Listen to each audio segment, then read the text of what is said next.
My passion for the land is something that I've always had. This is a very beautiful place, and so it's obvious that I would end up here being passionately enthusiastic about it, and I really feel very sad when natural beauty is spoiled.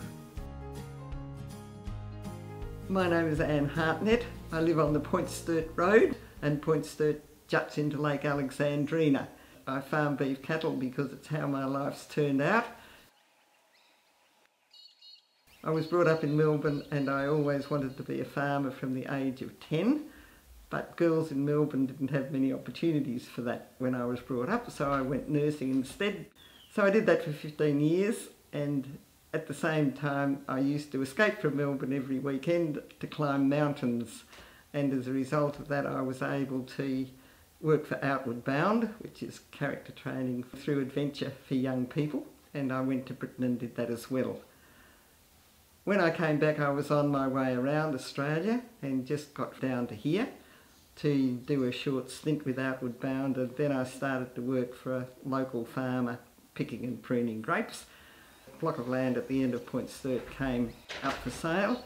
I bought it and paid it off, and bought another block and paid it off, and bought another block and paid it off.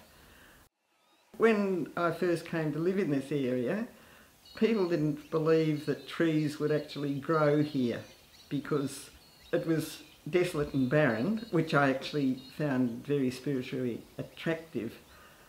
It also coincided with the beginning of land care, which was an opportunity to start planting trees, and I had a couple of friends who were interested in planting trees as well.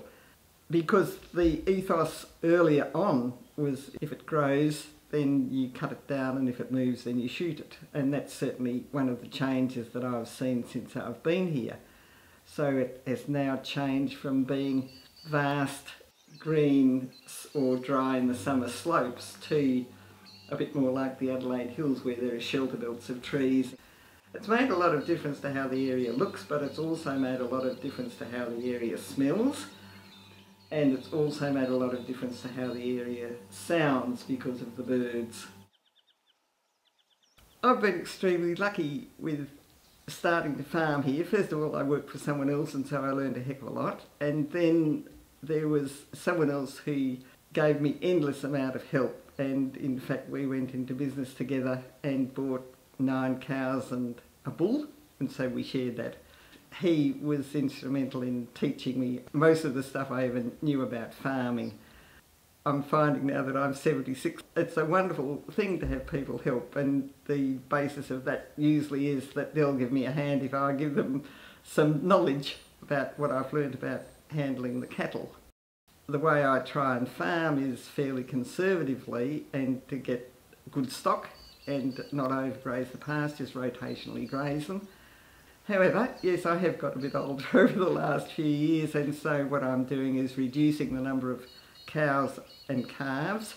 I'm increasing the number of bobby calves that I feed. They're the little calves that you get straight from the dairies, and because they're hand fed they're very docile and very easy to handle.